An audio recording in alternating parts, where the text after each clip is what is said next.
Before empires rose and fell in its name, before it spread across deserts, continents, and centuries, Islam began in silence, in a cave, with a man who was alone, unsure, and afraid.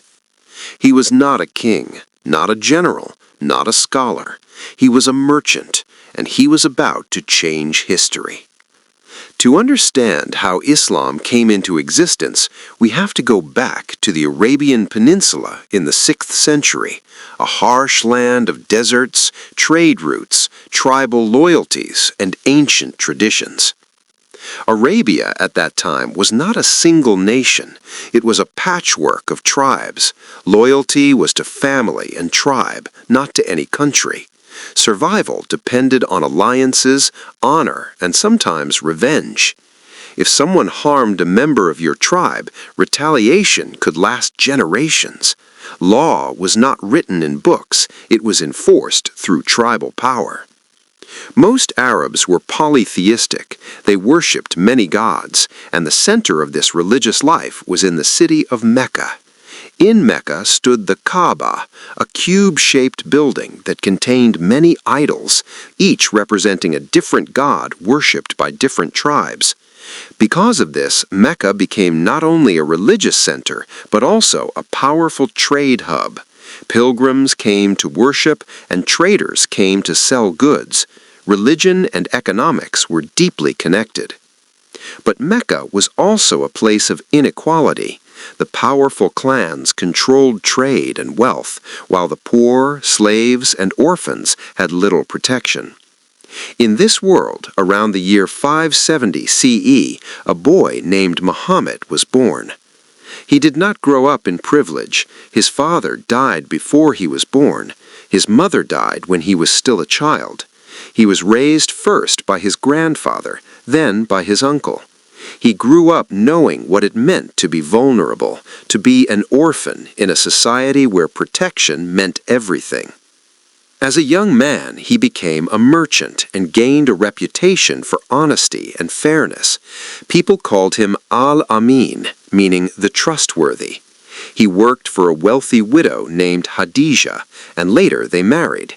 By all accounts, it was a stable and supportive marriage, and for many years, Muhammad lived a relatively quiet life as a trader and family man. But he was known to spend time alone, thinking. He would leave the busy city of Mecca and go to a cave in the mountains called Hira. There he would meditate and reflect about society, about injustice, about the meaning of life, and perhaps about the growing sense that something was wrong with the world around him. Then, according to Islamic tradition, around the year 610 CE, everything changed.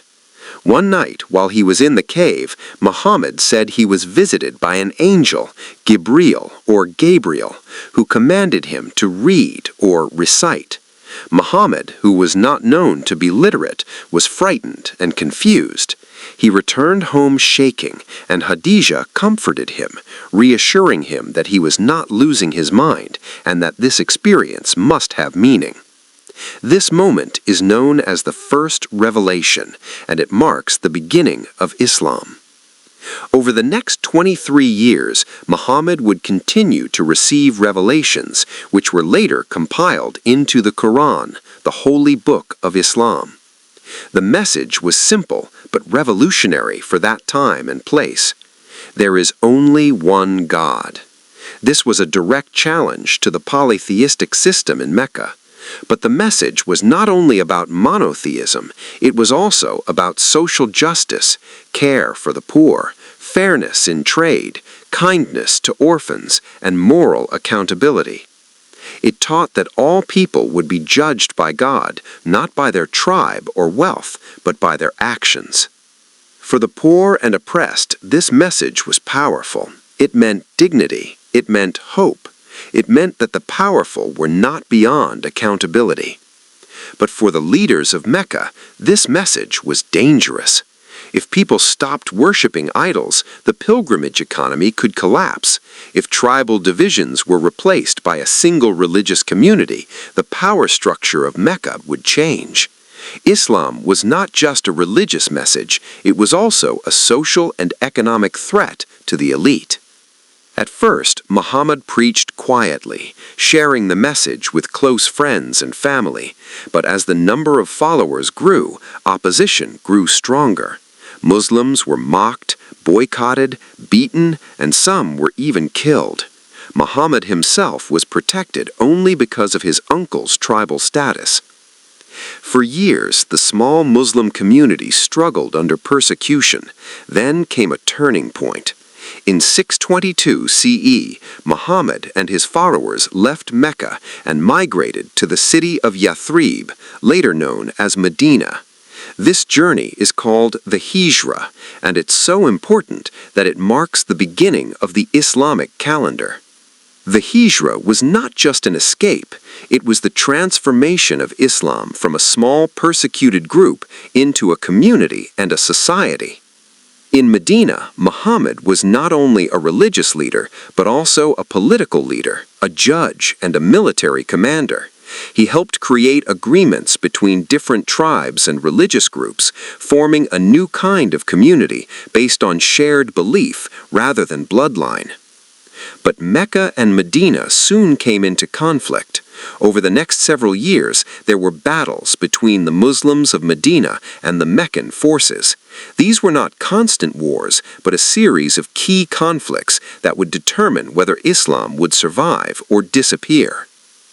One of the most famous early battles was the Battle of Badr. The Muslims were heavily outnumbered, yet they won. For the Muslim community, this victory felt like a sign that they were on the right path. But not all battles were victories. There were defeats and losses too, and the survival of the community was never guaranteed. Then, in 630 CE, Muhammad and his followers marched toward Mecca with a large force. Many expected a massive battle. Instead, Mecca surrendered with very little fighting. Muhammad entered the city not as a destroyer, but as a leader who declared amnesty for many of his former enemies. One of the most symbolic moments in Islamic history happened then. The idols in the Kaaba were removed, and the Kaaba was rededicated to the worship of one God. Mecca, once the center of polytheism in Arabia, became the spiritual center of Islam. Within a few years, much of the Arabian Peninsula had accepted Islam, not just as a religion, but as a political and social system that united tribes that had once been divided for generations. In 632 CE, Muhammad died, and this could have been the end. Many movements collapse when their founder dies. Everything depends on whether the system they built can survive without them. But Islam did survive. After Muhammad's death, leaders known as caliphs led the Muslim community. In the decades that followed, Islamic rule expanded beyond Arabia into the Byzantine and Persian territories. Within a century, Islamic civilization stretched from Spain to Central Asia. But the spread of Islam was not just about conquest, it was also about trade, culture, law, science, and ideas. Muslim scholars would later preserve and expand knowledge in mathematics, astronomy, medicine, and philosophy. Cities like Baghdad, Cairo, and Cordoba would become centers of learning in a world that was often divided and unstable. What began as a message preached quietly in a desert city became one of the world's major religions, shaping laws, cultures, languages, architecture, and daily life for billions of people across centuries. So when we ask how Islam came into existence, the answer is not just a date or a place. It began in a society divided by tribe and inequality, with a message centered on one God and moral responsibility. It survived persecution, migration, and war. It grew into a civilization, and it continues to shape the world today. But perhaps the most important part of this story is this.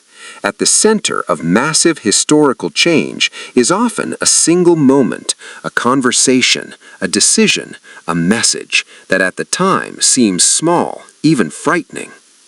A man alone in a cave could not have known that empires would rise in the centuries after his death, that his words would be written, memorized, studied, and followed by millions, then billions.